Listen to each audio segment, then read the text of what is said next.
like how I have that. Today on Locked On Red Wings, will Detroit have over 86.5 points this season? You're Locked On Red Wings, your daily podcast on the Detroit Red Wings. Part of the Locked On Podcast Network, your team every day.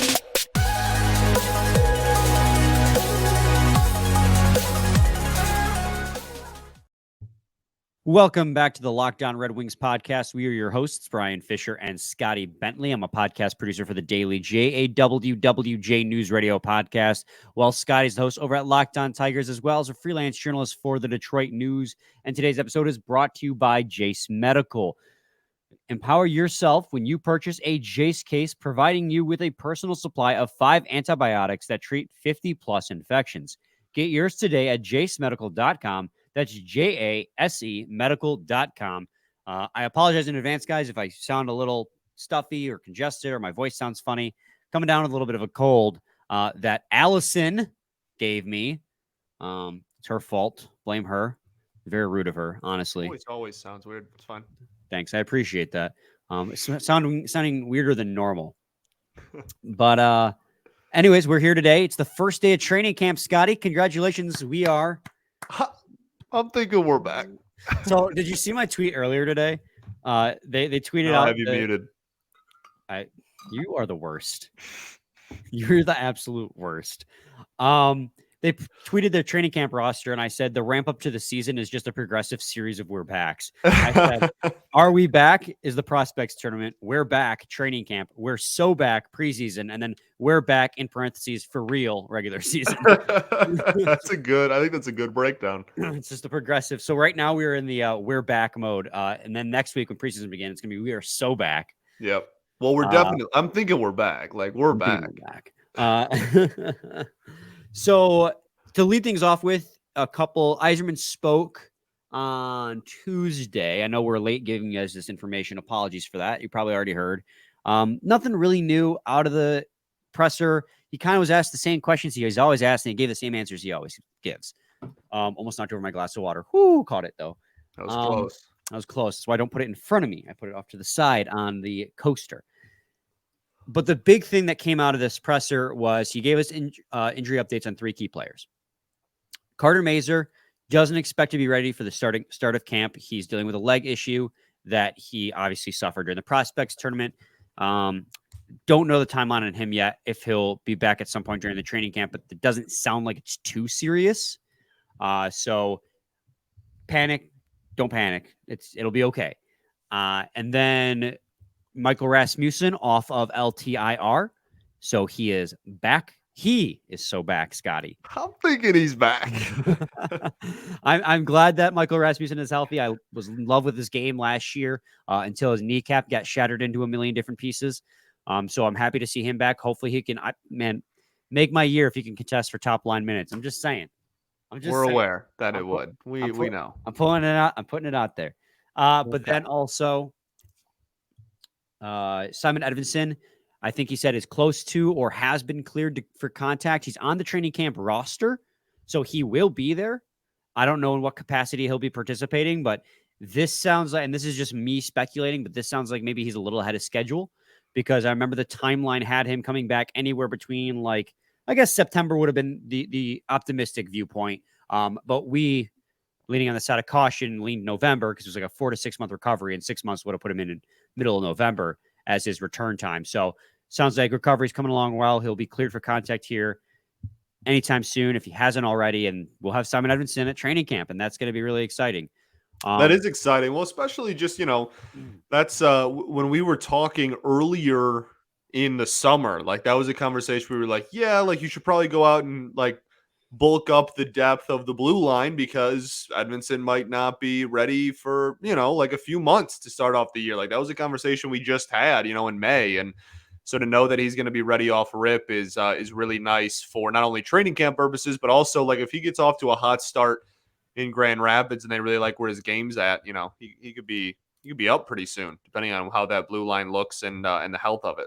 Yeah, I mean, that's another thing you brought up too in that press conference is that, they bulked up the roster to give the young guys longer time to develop, but he's not holding the younger guys back. He basically said if the younger guy looks like he's ready for the NHL level, he's going to play, which is something we've known about Eiserman for a long time.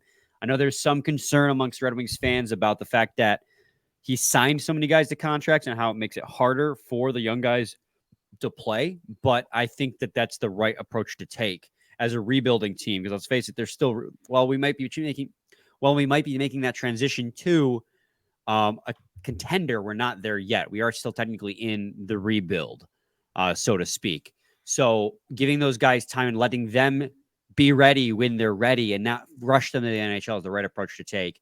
And also not holding them back because your roster's too bricked up is also the right approach to take. So I'm happy to hear that out of Eiserman, and that just leads me to believe that if Edvinsson is ready and looks like he can compete at the NHL level and earn everyday minutes, he's going to earn those everyday minutes. I agree. Cool. Outside of that, man, not much else to be said about Eiserman's comments, right? No, very, very on-brand Eiserman presser, I would say. I mean, even what I just said is some things he's said a million times before.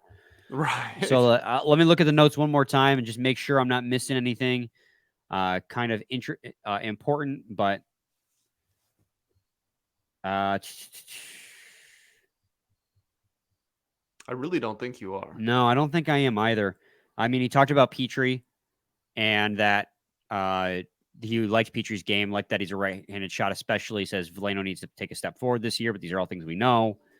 Yeah, I think that about covers it. So let's move on to the main topic of today's episode. And obviously, we'll give you guys training camp news as it comes up, with that officially starting today by the time you guys are listening. So news will finally start rolling out. We'll have like line combinations and stuff like that. It'll be fun. But yeah, we're going to do some betting odds fun for the preseason here, Scotty. FanDuel.com, one of the Locked On's sponsors, has a bunch of futures, props, odds for the season coming up. And the first and major one that everybody cares about the most is the Red Wings point total over under for the season. They have the Detroit Red Wings listed at over under 86.5 points. Scotty, over or under? Well, I want to start off by not answering your question and saying that I think it is a very good sign that a Red Wings team who has not got 86 points in a while and last year got 80 had a good enough offseason that in the most difficult division in hockey is, I know, the line is at 90, but like the fact that they went up like relatively 6.5 points improvement, that's a solid mark. They improved by 6 points from 2 years ago to last year. So I think that it's a good sign that it's, if the line was 80.5, I'd be like, oh my, like maybe we maybe we're just super biased and like this team is no better. And, they're going to get in seventh again, and this is a disaster. But the fact that this line is like a noticeable improvement from last year makes me feel good about it. Obviously, I'm going to take the over. We just had a show yesterday where I said the Wings were going to make the playoffs, albeit in the fifth wild card spot. They're not making the playoffs with 86.5 or 87. Well, 86 points rather. They're certainly not making it with 87 either. So I'm going to have them going over and relatively comfortably over. Yeah, and I mean, I would agree with you. We both picked the over last year. Last year was what, 81.5, 82.5? I believe so. They hit the under at 80, something along those lines. This year it's 86.5. I'm going to take the over as well for everything that we stated yesterday. This team is so much deeper. Yes, there's still, I think, a question mark in net, but offense-wise, like they got a top-line goal scorer, like pure goal scorer, and Alex DeBrincat, and then their bottom six is full of just really tooly guys. You can substitute them in and out of the lineup as need be to really emphasize certain aspects of the game. You got guys who can score 20 goals, and Daniel Sprong playing probably third or fourth line. Robbie Fabry's going to probably slide down to the third line. He's capable of having 40 points, 20 goal seasons if he stays healthy. Michael Rasmussen, I think it's going to be like a 45-point guy, assuming he stays healthy. Injury hasn't really been a problem for him. It's just this last year it was, but he was on pace for a really fantastic season until that injury happened. I mean, you guys have guys in your bottom six who can get you nearly half point a game or 20 goals. That's incredibly deep. And then defense, just the amount of veterans you brought in, this defense might not be top upper echelon, but up and down the lineup, it is solid. Like you don't have, I think outside of Sider, you don't have that top end talent still, but lines 1 through 3, I don't see a glaring weak point, and the assumed glaring weak point that they might have in Ben Sherratt can be subbed out, and because they have 7 legitimate NHL D-men now. It's not a situation where like last year you had 3 guys who couldn't earn the 6th spot, so you just rotated 7 all season. So I really like where this team's at. I think 80 over 86.5 is nice, but something to be noted of Scotty as well on FanDuel. If they hit the over of 86.5, but every other team hit their over as well, Red Wings would still finish 6th in the division. Because with the exception of the Montreal Canadiens, every other team in the Atlantic Division, they have listed it with an over-under of 90 points or better. Yeah, that is insane. I was going to point that out too. Yeah, Ottawa's is... Oh, I just had it. Oh, I got you. Ottawa's is 91.5. Buffalo's is 92.5. Florida's is 98. The Bruins is 100.5. Tampa Bay's is 100.5, and Toronto's is 104.5. And then the Habs are 71.5. So, yeah, you would finish 7th if every other team still, just hit or got near the point total. Now, obviously, that's not going to happen. That's a weird point distribution. I don't think it's possible. But you know what that screams to me? That screams to me that they have a hard time deciphering who's going to be the real good teams and not in this division. Yeah, well, it's that same conversation we had yesterday of that 7 through 5 in this division is just very, very tough. And then honestly, the 1 through 4 is hard to kind of shuffle through as well. So, but yeah, I take the over on that every single day. I think the Red Wings are a much better team and in a much better position than they were last year. We're going to take a quick break, and when we come back, we're going to get into some different odds and player props. Scotty, I'm going to let you lead off in segment 2, but first, I got to talk to you guys today about AG1. This next partner is AG1, the daily foundational nutrition supplement that supports whole body health. You got to drink it every day. Try AG1 because it is a foundational nutritional supplement that delivers comprehensive nutrients to support whole body health. AG1 replaces your multivitamin, probiotic, and more with one simple drinkable habit. Science-driven formulation of vitamins, probiotics, and whole food sourced superfoods. It is raising the standard for quality in the supplement category and helps you build your health foundation first. If a comprehensive solution is what you need from your supplement routine, then try AG1 and get a free 1-year supply of vitamin D and 5 free AG1 travel packs with your first purchase. Go to drinkag1.com/NHL Network. That's drinkag1.com/NHL Network. Check it out. Segment 2, Locked On Red Wings podcast. Scotty and I are talking about... Check it out. Check it out. Red Wings player props, odds, futures, all that, and more. Scotty, give us your first one. Yeah, well, I think this one's relatively similar to the one we just did, but I think just looking at Eastern Conference odds to make the postseason, I think there's some interesting conversations in here, and obviously starting with the Red Wings are plus 200 to make the postseason, and that is the 5th worst odds in the Eastern Conference. So they are below Ottawa, who's plus 112, the Islanders, who are plus 110. And then Buffalo, the Buffalo Sabres, who we both had it finishing 7th in this division. Well, in this division, but in whatever, this is conference. But regardless, they have the Buffalo Sabres at minus money to make the postseason in the Eastern Conference. Barely, minus 102. But they have them at minus money. The Pittsburgh Penguins are minus 230. Wow. Heavy juice to the Penguins making the NHL playoffs this year. Clearly think very highly of Karlsson. And the Wings find themselves at plus 200, which in a vacuum is not terrible. But then, 5th worst in the Eastern Conference is probably not where you want to be. So it's not terrible. Yeah. But at the same time, like you said, it's the conference, clearly there's not a lot of a degree of separation between some of these teams. Right. Like the Red Wings being at plus 200, and then the Buffalo Sabres being at what, minus, what'd you say, minus what for the Buffalo Sabres? Minus 102, barely a minus. Yeah. Yeah. So like they clearly aren't super confident in some of these teams. And like that makes sense. Some of these teams are wild card teams, but it does be like, it does kind of show that our opinion maybe isn't the general consensus on the Buffalo Sabres. Sure, yeah. We might have finally had a hot take, Scotty. We might have finally had a hot take with the Buffalo Sabres. And I'm okay with that. You know, I fully realized and expected that most publications, most sports books would probably have the Buffalo Sabres having another good year. And they, for all intents and purposes, very well could. They're a good team, man. They're a very good young team. But I think some of what they accomplished last year is an anomaly and not something that they'll be able to replicate, which is why I think they'll fall again. Now all the way down to 7th. I don't know, because the Atlantic Division is tough, but I don't think that they're going to be, you know, as goal happy as they were last year. And I don't think necessarily they'll have as many goals against as they did last year either, but I think they're going to find their level a little bit. Agreed. Anyways, Scotty, are you taking the plus odds on the Red Wings to make the playoffs?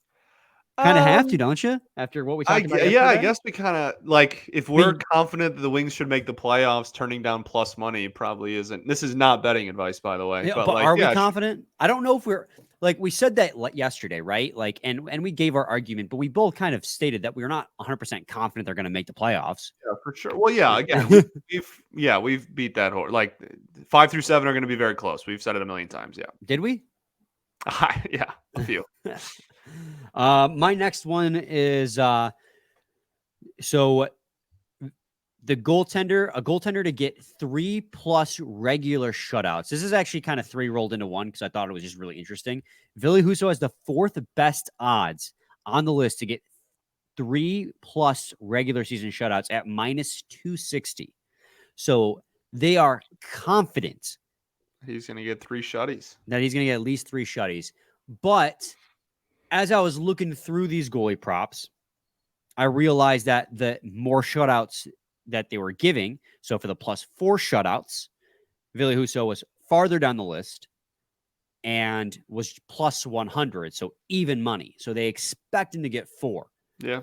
And then if you go down to 5 shutouts, he was like 8th or 9th on the list at plus 250. So what that screams is, well, he was That's still not bad. That's still not bad. Honestly, I probably would take 5 shutouts. Just really go. Just like if you're a sucker like me who loves the plus odds because it pays out more, 5 shutouts, I could get behind. Well, is 5 the plus 100? Is that the even, the push? That's one? the plus 250. The push okay. one is the 4.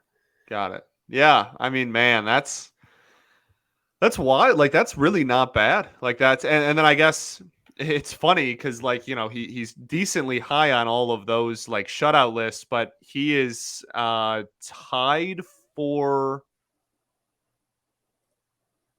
4th worst odds to win the Vezina here. It's like a million way tie. Like, it's not like it's just him and one other person. Like, he's you know, the 15th person from the bottom because there's so many people that are tied for plus 20,000. There's so many people that are tied for plus 13, plus 12, whatever. But yeah, plus 10,000 money for Ville Husso to win the Vezina. I think I'm going to stay away from that one, but interesting to say the least that he's not exactly, you know, like at the very bottom of that. Again, like, he's obviously not going to win the Vezina. I'm not comparing it to say he might. I'm just, in terms of how Vegas views, you know, all the goalies in the league, seeing him at the bottom half of middle of the pack is interesting. And for the record, Ville Husso had 4 shutouts last year. So that's why the plus 100 is on that 4 shutouts list. The league leader was Ilya Sorokin with 6, and there were 3 goalies in the league that had 5. But hey, man, if you got 4 last year, let's tack one more on and just lose our money. Not? Let's do it. But so also what I wanted to say is, so he has the 4th best odds at plus at 3+ shutouts. The reason why he was 4th best, but much farther down the list on the other ones, I would imagine is because guys like Ilya Sorokin weren't listed because they consider them locks, not even worth putting the odds up for. It's like how, yeah, it's like how McDavid isn't on any of the points ones because it's just Yeah. like, oh, who's going to bet like McDavid to get 70 points? Like, Yeah. okay, here, minus 10 million. There you go. You get 5 cents for your $100 bet. Like, you know what I mean? Like, it's just not even a point at some point. Exactly. Scott, we should probably take another quick break. And when we come back, we'll continue this conversation. But first, I got to talk to you guys today about Birddogs. Wow, that was nice. Thanks, buddy. I just got to find it. I should rap? What did I don't know. It sounded rhyme? like a rap intro. Talk to you today about Birddogs. Oh, well, that wasn't intentional. But what is intentional is how much I love my Birddog and my Birddogs hats because I'm wearing it today, and that was intentional. I butchered that intro, but I love Birddogs. I tell you guys all the time, you need to wear Birddogs. You need to get Birddogs because they are comfortable. They're versatile. You can wear them for any occasion. They have different types of Birddog shorts as well for differing occasions. They have a khaki style short with they all have the built-in, underwear too, which is real handy. They breathe really well. They got the khaki ones. They got the more gym wear ones where you can wear to the gym or double as a bathing suit. When I was in Cancun, you best knew I was wearing my Birddogs. I packed all 3 of my pairs. When I was just lounging around on the beach or walking around the resort, I had my khaki pair on. But if it was a day I thought I might want to go into the pool, I wore the more gym shorts ones. And you best bet I wore those into the pool, had a mango tango in my hand, sipping it under the sun. You best do. And you know what? I think that it might have given me superpowers, Scotty. The drink or the Birddogs? The Birddogs. Because I won a football throwing competition wearing my Birddogs in a pool in Cancun. Yeah, no one believes that, but go Birddogs. I have the t-shirt to prove it. No one believes you. You bought it. But Birddogs do rock, though. I can't say this is part of the read. I might be false advertising, but I think that they may have given me superpowers. So if you want superpowers, and you also want a super comfortable short or sweatpant or hat, or maybe even just a tumbler, because you can get tumblers too. Go to birddogs.com/LockdownNHL or enter promo code LockdownNHL at checkout for a free Birddogs water bottle with your order. That's birddogs.com/LockdownNHL for a free water bottle at checkout. You won't want to take your Birddogs off. We promise you. Segment 3, Lockdown Red Wings podcast. Scotty, I actually did win that football throwing competition. You bought that for $2 at Salvation Army after the trip and are now passing it off as winning the competition. I'm going to have to get. I have my next one for the Rocket. So leading goal scorer, Dylan Larkin plus 10,000. But, oh no, where'd he go? DeBrincat plus 8,000, which seems like a boatload, but like after you get past like McDavid, Matthews, and Draisaitl, you're already instantly in the thousands. So like it kind of falls off quick once you get past those 3 at the top. And so, yeah, like obviously neither of those guys are going to lead the league in goals. Again, I'm not trying to say that. It's just when looking at these, not for like bet placing purposes, but just interesting to see like, both of those guys made the cut. This isn't every NHL player listed on here. This is like the top 30 or 40 like odds in their eyes. And the fact that that Larkin made it at all was kind of surprising to me. But the fact that we have 2 representatives in there was kind of a nice sight. Yeah, I mean, you wouldn't take those bets at all. Like you just absolutely right. Yeah, it's just like, oh, look it, our guys are listed. That's kind of cool. Exactly. That is a little sobering, to be honest. When a lot of these betting odds, the Red Wings aren't being taken seriously. Not that I think that they should in these types of awards, but it is a little bit of a sobering reminder, how much farther the team does still have to go before they are, at the top of the league. For instance, Norris Trophy. Moritz Seider listed with the 13th best odds with plus 3,100. It's great that he's listed. And it's great that he's listed as the 13th best odds. Like that shows that they are taking him somewhat seriously as a threat to do so. But 13 is still nowhere near the top, especially when you consider what those odds look like for some of those guys. Cal McCarr, plus 240. Adam Fox plus 650, Rasmus Dahlin plus 750, and Miro Heiskanen plus 750. It goes up from there. So like 13th best odds is great, but plus 3,100 is not great. That being I mean, again, that's another one where like, I mean, it gets to 1,100 at Quinn Hughes, and he's 5th highest. Like, I don't know, like 3,100 is not terrible. It's certainly like, like that certainly does not, he's outside of the top 10. Like, obviously they don't think that he's going to be like a serious player there, but 13th is probably the highest of any Red Wing in any one of these awards. That's why I said it's like he's the one who's getting taken the most seriously, and as he should be out of all of these guys. And if I'm being honest with you, Scotty, like if I'm going to bet on any of these guys, it's going to be Moritz Seider to win the Norris, because I think he's poised to take a huge step forward this year. He figured out his game in the second half of last season, and I think he's going to look great this season. I wouldn't put a lot of money down on it. I'd put like a couple dollars because I'm a coward, and that's how I bet. Just a couple units here and there. Why not? But, if you win, you look smart, and if you lose $2. So no biggie. But I love Moritz Seider's game, and I think he's already getting a lot of respect around the league, and I think this year he's going to just really just turn it on and show people what he's made of as like not just like just a solid two-way defenseman. And that's going to be the thing that holds him back, I think, in the NHL is the fact that he plays both sides of the ice. Cal McCarr and Adam Fox, Rasmus Dahlin, they get points. They're going to get like 75 plus points a year, where Moritz Seider might top out at 50. So maybe that will always hold him back. But Lidstrom also didn't get, I should really be careful when I use that word. Yeah, that name. You should be. People just freak out. Yeah, I was going to make a comparison that's not wise. I was going to say because Lidstrom didn't get his first Norris until after he was 30, because he was overlooked for so many years. Yeah, because he was a defensive style defenseman, and that's the point I wanted to make, is that his style was overlooked for a long time. Plus he was just on an incredibly stacked team, so it was hard to look at him. But I think Moritz Seider, as the years go on, is going to move up this list, especially past Josh Morrissey. And I hate you so much. John Carlson, Victor Hedman's getting older, although he's still going to be in the mix. So I think Seider's going to climb that list. Anyways, I'm rambling. I'm sorry. No, you're good. One of the only ones I have left is the Calder. Yes. Bedard is minus money to win the Calder. I couldn't tell you the last time I saw a minus Calder winner. Like usually, even like the number one picks, like Bedard, I'm sure, and Matthews maybe, but like even usually the number one picks aren't minus. They're like, they might be 500 or 600 points better than second, but like minus money is crazy. So kind of just goes to show you the hype around Bedard. FanDuel also has just like Bedard based props. Like you can just like throw, you can bet on like individual Bedard based things, which is crazy.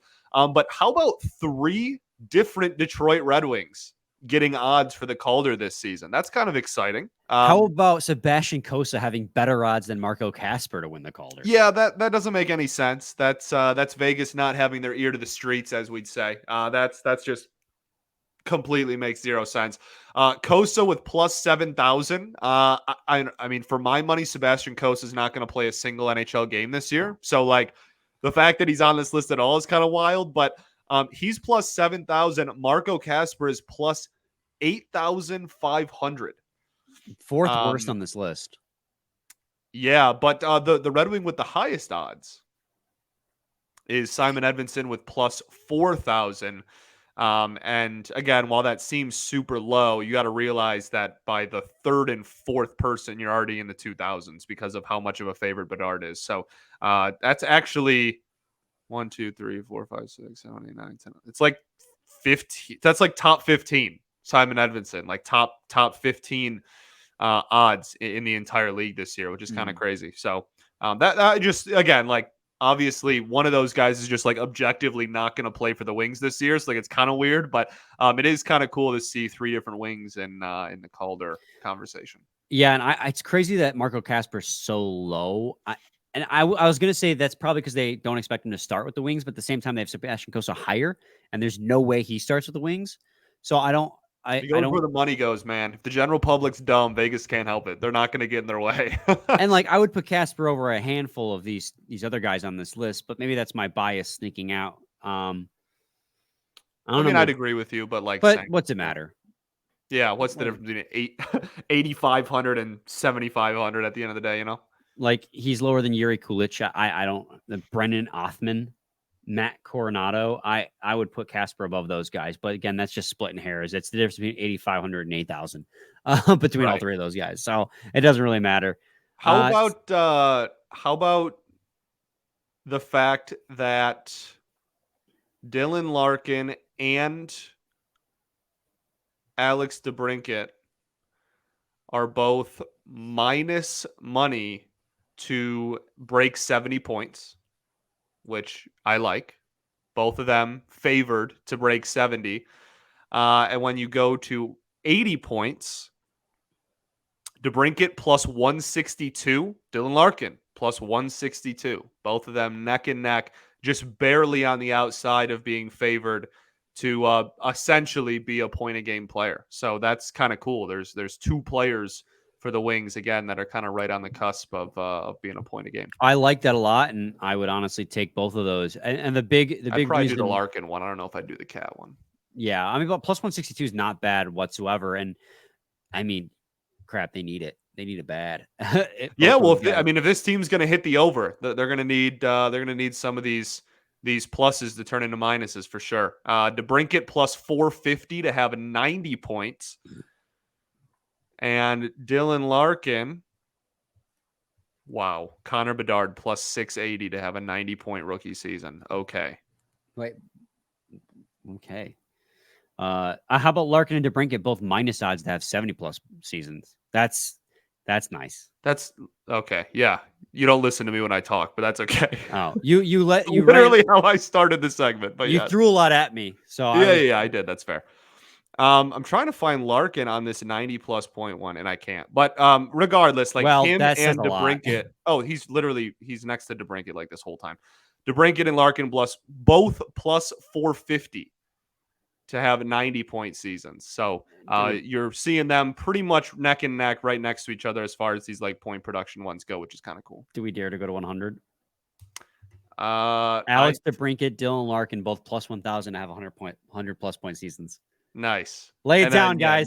Neither of them are even on the plus 110 one, but there's only about 15 guys that are.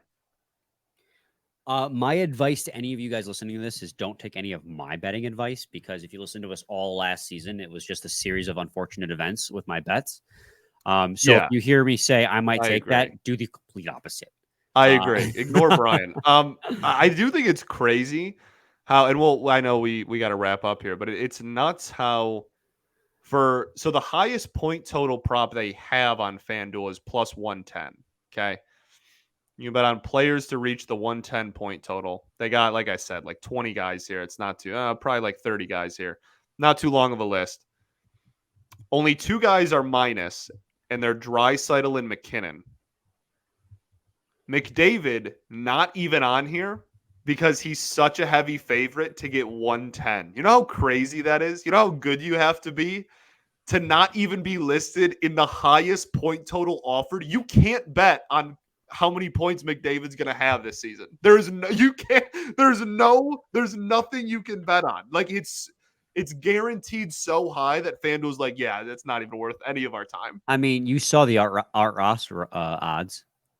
Yeah, that is also really funny. It's not even a list of players that you can't even bet on individual players to win it. It's literally just McDavid or the field. And it's even funnier because McDavid is minus 205 and the field is plus money. Yeah, plus 162 for the field. Like that's how broken Connor McDavid is that when it like with every other one of these awards, there's a list of players that like even with Hart Trophy, it's Connor McDavid plus 110 and Austin Matthews plus 1,000. But at least that lists players. There's other people. The Art Ross is Connor McDavid, then everybody else. It's crazy. Like that guy is insane. Rocket Richard's close. That's plus 200 Connor McDavid, plus 300 Austin Matthews, plus 400 Leon Draisaitl. So that's, hey, there's something there. And Connor McDavid isn't listed for the Norris Trophy, so he can't win that one. Okay. It'd be really funny if it was just like plus 50,000, like Connor McDavid. Oh, how about this one for you guys? Jack Adams Award, Derek Lalonde, plus 3,000, the 23rd. Nice. So like they think he's. But see this is what That's what interests me too, because I think that if you're talking about any award that could be very off with the odds, it could be this one. Because the Jack Adams Award has proven time and time again that it's not about which team is really good and which coaches. Like Rod Brindamore is listed as the favorite with plus 950, well, along with Lindy Ruff and Jared Bednar. But a team that's consistently good, like for instance, Lindy Ruff last year, with the way that the Devils, especially after they're like fire Lindy and they took off, like that would have made him a fantastic candidate. But if this year they do it again, they're not going to care. Like, because in every sport, the coach of the year has just turned into a most improved team award. Yes. And it's in all 4 sports in America. That's what it is. Like there's no like way to measure it or anything in every sport. Like that's pretty much what it is at this point. It's just, biggest improver from last season award. I think John Cooper has never won a single Jack Adams Award, despite the fact that his Tampa Bay Lightning team has been one of the best teams over the last decade. And that just goes to prove your point. So the best team always finishes second. Their coach always finishes second. And the team that improved the most finishes first. And again, literally every sport. That's how it is. Yeah. So pick a team you think could take a huge leap this year, guys, because you're going to get good odds. Malone? Just kidding. Unless DJ Smith's on here at plus 2,500. If you're a Sens fan, I don't know. I don't hate the Lindy. No, the Devils are good now. Anyways, stop. I did not. You deleted mine. You're a jerk. We got to wrap this up. We're rambling at this point, guys. Training camp starts today. That means we'll have fun content for you guys. We're back. Wait, where are we at? Is it? No, it's just we're back. Yeah. And I hate you so much. No, I hit the wrong one. I hit the wrong one. You hit the bald one. All right. Same time, same place. It's your team. We ball every day.